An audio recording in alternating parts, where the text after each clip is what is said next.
Hi അസ്സലാമലൈക്കും every one. ഇന്ന് നമ്മളിവിടെ ഉണ്ടാക്കാൻ പോകുന്നത് ഞങ്ങളുടെ ഉമ്മാൻ്റെ സ്പെഷ്യൽ ആയിട്ടുള്ള ഒരു മട്ടൺ റെസിപ്പിയാണ്. അപ്പോൾ അതിന് വേണ്ടിയിട്ട് ഇവിടെ 1/2 kg മട്ടൺ എടുത്തിട്ടുണ്ട്, 3 മീഡിയം സൈസ്ഡ് ഓണിയൻ ചോപ്പ് ചെയ്ത് വെച്ചിട്ടുണ്ട്, ഒരു ബിഗ് തക്കാളി ചോപ്പ് ചെയ്ത് വെച്ചിട്ടുണ്ട്, പിന്നെ ginger garlic chilli paste 2 table spoon എടുത്തിട്ടുണ്ട്, പിന്നെ ആവശ്യത്തിനുള്ള സ്പൈസസ്. അപ്പോൾ അവിടെ ആവശ്യത്തിനുള്ള ഉപ്പ് എടുത്തിട്ടുണ്ട്, കാശ്മീരിയും സാദാ ചില്ലി പൗഡറും കൂടി മിക്സ് ചെയ്തത് 2.5 table spoon, 1 teaspoon garam masala, 3/4 teaspoon മഞ്ഞൾ, 3 ഫുൾ ടേബിൾ സ്പൂൺ മല്ലിപ്പൊടി, ആവശ്യത്തിനുള്ള വെള്ളം, ഓയിലും കറി ലീവ്സും. ഇനി ഇതെല്ലാം കൂടി നമുക്ക് മിക്സ് ചെയ്ത് കൊടുക്കാം. ഇപ്പോൾ ഇവിടെ ആദ്യം മല്ലിപ്പൊടി എടുത്തിട്ടുണ്ട്, ഇനി ഇതിലോട്ട് മുളകും പൊടി ആഡ് ചെയ്ത് കൊടുത്തിട്ടുണ്ട്, മഞ്ഞൾപ്പൊടിയും ഉപ്പും കൂടി ആഡ് ചെയ്ത് നന്നായി കുഴച്ചെടുക്കാം.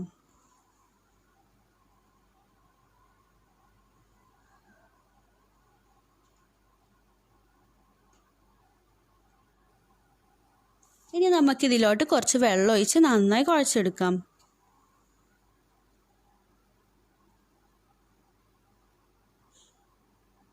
അപ്പോൾ നന്നായി കുഴച്ചിട്ടുണ്ടെങ്കിൽ നമുക്ക് മാറ്റി വെക്കാം.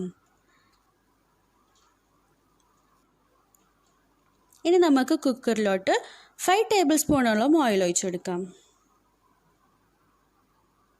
അപ്പോൾ ഓയിൽ ചൂടായിട്ടുണ്ട്. ഇനി നമുക്കിതിലോട്ട് ഉള്ളിയിട്ടെടുക്കാം.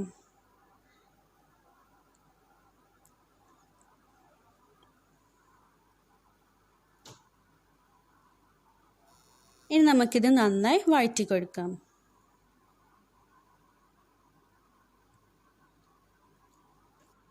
ഇപ്പം നന്നായി വഴന്നു വന്നിട്ടുണ്ട്. ഇനി നമുക്കിതിലോട്ട് കറി ലീവ്സും ജിഞ്ചർ ഗാർലിക് ചില്ലി പേസ്റ്റും കൂടി ആഡ് ചെയ്ത് നന്നായി വഴറ്റി കൊടുക്കാം.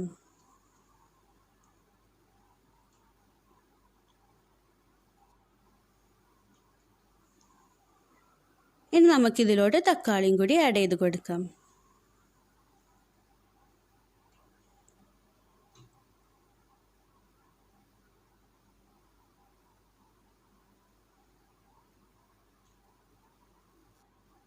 നന്നായി വഴന്നു വന്നിട്ടുണ്ടെങ്കിൽ നമുക്കിതിലോട്ട് മട്ടൺ ആഡ് ചെയ്ത് കൊടുക്കാം.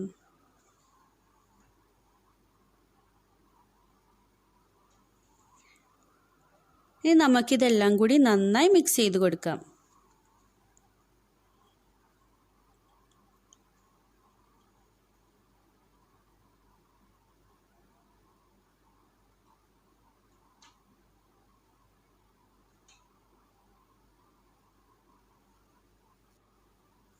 ഇതെല്ലാം കൂടി നന്നായി മിക്സ് ചെയ്ത് വന്നിട്ടുണ്ട്. ഇനി നമുക്കിതിലോട്ട് ആവശ്യത്തിനുള്ള വെള്ളം ഒഴിച്ചു കൊടുക്കാം. ഇപ്പം ഞാനിവിടെ 1.5 കപ്പ് വെള്ളം എടുത്തിട്ടുണ്ട്.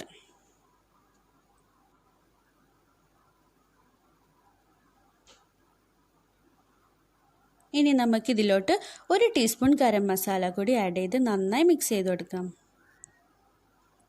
ഇനി നമുക്കിത് 5 വിസിൽ വരുന്നവരെ വെയിറ്റ് ചെയ്യാം. ഇവിടെ 5 വിസിൽ വന്നിട്ടുണ്ട്. എന്നാൽ അത് തുറന്നിട്ടുണ്ട്. ഇനി നമുക്കിതൊന്ന് വറ്റിച്ചെടുക്കാം.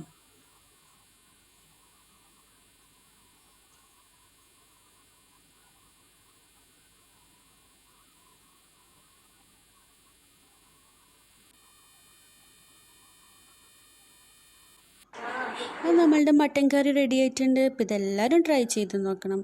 Thank you for watching.